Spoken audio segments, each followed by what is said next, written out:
নজর রাখবো পরবর্তী সংবাদে। বড়সড় স্বস্তিতে এবার নিউজ ক্লিক সংস্থার প্রতিষ্ঠাতা প্রবীর পুরকায়স্থ।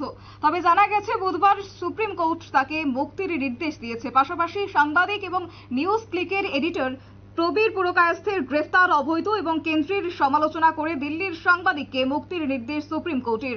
দিল্লি পুলিশের কড়া সমালোচনা করলেন সুপ্রিম কোর্ট। গোটা বিষয় সম্পর্কে কি রয়েছে জানবো বিস্তারিত। আমাদের সাথে রয়েছে প্রতিনিধি সুপ্রীতি মুখার্জি। সুপ্রীতি, সাংবাদিক এবং নিউজ ক্লিকের যিনি এডিটর পুরকায়স্থের, তার গ্রেফতার নাকি অবৈধ, কি রয়েছে যদি তুলে ধরো। নিউজ ক্লিকের যিনি এডিটর প্রবীর পুরকায়স্থ, তার গ্রেপ্তারি অবৈধ বলে এবার এক প্রকার সুপ্রিম কোর্টের বক্তব্য এবং অবিলম্বে তাকে মুক্তির নির্দেশও দেওয়া হয়েছে দেশের শীর্ষ আদালতের পক্ষ থেকে। আমরা বেশ কয়েকদিন আগেও এই সংবাদ করেছিলাম, সম্প্রচার করেছি যে নিউজ ক্লিকের যে এডিটর তাকে গ্রেপ্তার করা হয়েছে এবং তার যে টাকা বা তার যে নিউজ, সেক্ষেত্রে বিভিন্ন রকমের লিঙ্ক পাওয়া গেছে চীনের এবং বিভিন্ন সংস্থার সঙ্গে। সেই জায়গায় দাঁড়িয়ে বেআইনি কার্যকলাপের ক্ষেত্রে কিন্তু তার বিরুদ্ধে অভিযোগ এবং তাকে গ্রেফতার করা হয়। এবং সেই জায়গায় বেআইনি কার্যকলাপ প্রতিরোধ আইনে দিল্লি পুলিশ তাকে গ্রেফতারও করেছিল। শীর্ষ আদালতের তরফ থেকে তাকে এদিন এবার মুক্তির নির্দেশ দেওয়া হয়েছে। বুধবার যেটা আমরা জানতে পারছি, সুপ্রিম কোর্টের বিচারপতি বি আর গাভাই এবং তার সঙ্গে বিচারপতি সন্দীপ মেহতার বেঞ্চের তরফ থেকে যেটা জানানো হচ্ছে যে অভিযুক্তের রিমান্ড কপি জমা দেওয়া হয়নি, ফলে এই গ্রেপ্তারি বৈধ নয়। তারা কিন্তু একবারও বলছে না যে অভিযোগ তার বিরুদ্ধে ছিল সেই অভিযোগ কোনোভাবে বেআইনি বা অবৈধ। তারা জানাচ্ছে যে কপি রিমান্ডে জমা দেওয়া উচিত ছিল, সেই কপি জমা দেওয়া হয়নি। বন্ডের ভিত্তিতে নিউজ ক্লিকের এডিটরকে অবিলম্বে জামিন দেওয়ার নির্দেশ দিয়েছে ইতিমধ্যে সুপ্রিম কোর্ট। এক্ষেত্রে ট্রায়াল কোর্ট জামিনের শর্ত ধার্য করবে বলেও জানানো হচ্ছে। অর্থাৎ জামিন দেওয়া মানে যে পুরোপুরি ভাবে তাকে ছাড় দিয়ে দেওয়া, কোনোভাবেই সেটা কিন্তু নয়। শর্ত ধার্য করা হবে একাধিক।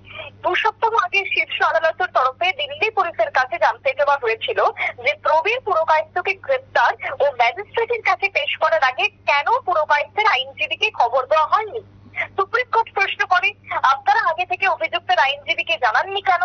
আগের দিন সন্ধ্যায় ওকে গ্রেপ্তার করা হয়েছিল, আপনাদের কাছে সারাদিন কোনো খবর ছিল না কেন? বা আপনাদের খবর দেওয়ার জন্য কাছে কি ছিল না সারাটা দিন? তাহলে ভোর 6টায় পেশ করার জন্য এত তাড়াহুড়োই বা কিসের ছিল? এই যে একাধিক প্রশ্ন কিন্তু ইতিমধ্যেই চলতে থাকে সুপ্রিম কোর্টের। দিল্লি পুলিশের এবার স্পেশাল সেল তার চার্জশিটে উল্লেখ করেছিল যে নিউজ ক্লিকের এডিটর প্রবীর পুরকায়স্থের বিরুদ্ধে জঙ্গি কার্যকলাপ রয়েছে, বেআইনি কার্যকলাপ রয়েছে, সন্ত্রাসবাদী কার্যকলাপ রয়েছে এবং তার সঙ্গে অর্থ সংগ্রহের প্রমাণ রয়েছে প্রত্যেকটা ক্ষেত্রে।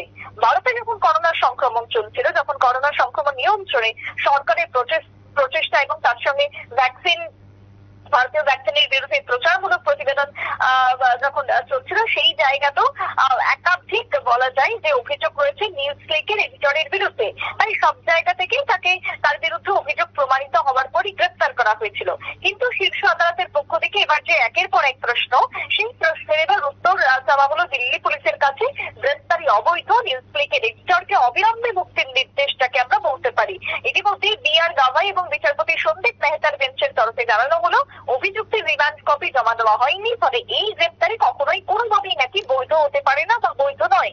বন্ধের ভিত্তিতে এবার নিউজ ক্লিকের যিনি এডিটর, তাকে জামিন দেওয়ার নির্দেশ দেওয়া হচ্ছে শীর্ষ আদালতের পক্ষ থেকে। তবে এখন আগামী দিনে কি হয়, নিউজ ক্লিকের এডিটর কে গ্রেপ্তার থেকে শুরু করে তাকে মুক্তিকে কেন্দ্র করে কোন দিকে এগোয় এই কেস, সেটাই কিন্তু এখন দেখার। কারণ বেশ কয়েকদিন ধরে তিনি যথেষ্ট চর্চায় রয়েছে। নিউজ ক্লিক যে নিউজের কথা আমরা বলছি, সেই নিউজ ক্লিকের এডিটর প্রবীর পুরকায়স্থের এখন আগামী দিনে কি করা হয় তাকে নিয়ে, সেটাই কিন্তু এখন লক্ষণীয় বিষয়। শতাব্দী, একদমই সুপ্রীতি, ধন্যবাদ।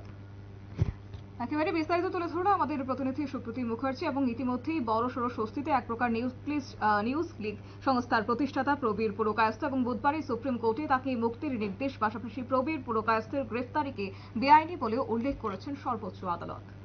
নিয়ে নিচ্ছে ছোট্ট একটি বিজ্ঞাপন, বলিতে সঙ্গে থাকুন।